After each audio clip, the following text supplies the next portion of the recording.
Dobrý den všem.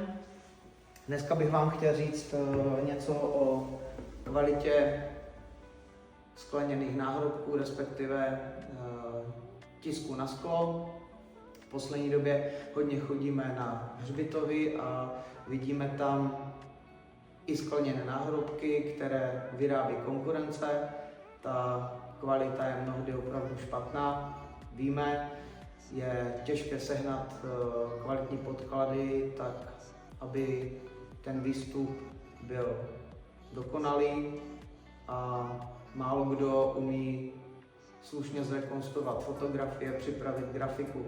Takže jsme tady my, aby jsme vám ukázali výsledky naší práce. Většinou to probíhá tak, že nás kontaktují zákazníci, řeknou nám přibližně, jaký rozměr skleněné desky nebo náhrobku by potřebovali, pošlou nám fotografii hrobu, pobavíme se o tom, co by tam chtěli, jestli to bude barevné, černobílé a tak dále, pošlou nám podklady, které mají, my zhodnotíme jejich kvalitu, ta je většinou nedostačující. Bavíme se o tom, že na tisky v těchto rozměrech potřebujeme data v objemech stovek megabajtů a my dostáváme data, kde se těžko rozezná tvář. Bavíme se o třeba 82 kilobajtech, což nestačí na vytištění hezké fotky ani na papír formátu A4.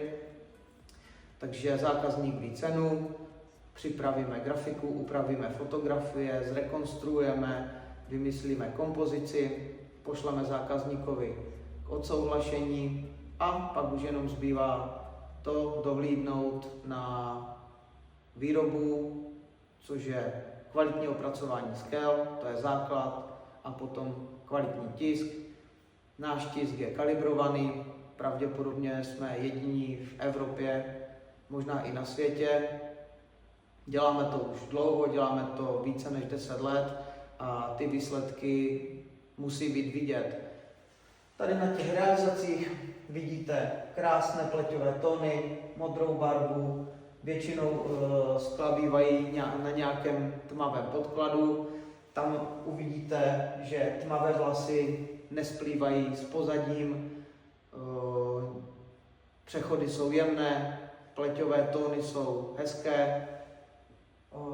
Když je tam natištěna třeba nějaká textura, nestrácí se, a to je vlastně základ toho, aby celá ta realizace byla super. To sklo potom dává tvář celému tomu hrobu a to je cíl naší práce, aby ty věci vypadaly skvěle, aby sklo bylo duše toho kamene a aby zákazníci byli spokojení a vždycky, když přijdou k tomu hrobu, aby měli prostě dobrý pocit z toho, že je to skvěle uděláno a že ty peníze, které to stálo, byly dobře vynaložené. Takže apelujeme na vás, vyžadujte kvalitu, chtějte tu nejlepší kvalitu, chtějte hezkou grafiku, nechejte si poslat vzorky, nebo se stavte někam do showroomu, anebo si prostě jednoduše vyberte skleněný náhrobek. Naše realizace jsou na Facebooku, na Instagramu, můžete se stavit k nám do showroomu do Valašského Mezříčí, kdykoliv, po domluvě i o víkendech. A my vám ukážeme, co umíme, nebo nám zavolejte, my vám řekneme, kde ve vašem okolí jsou nějaké realizace, můžete se na to podívat fyzicky, jak to vypadá. Uděláme maximum, abyste byli spokojení. Děkujeme, že nás sledujete. Pro ty, co nás nesledují, tak nás sledujte a těšíme se na vaše poptávky, objednávky a věříme, že skla jsou budoucnost hřbitovu. Hezký den přejeme, mějte se hezky, naschledanou.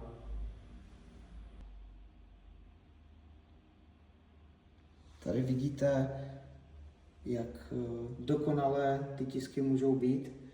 Byť jsou to opravdu velké plochy a na našem webu nebo Facebooku najdete i podklady, které jsme dostali a můžete to porovnat s tím, jaké jsou ty naše výstupy. Já myslím, že tohle nepotřebuje už žádný další komentář.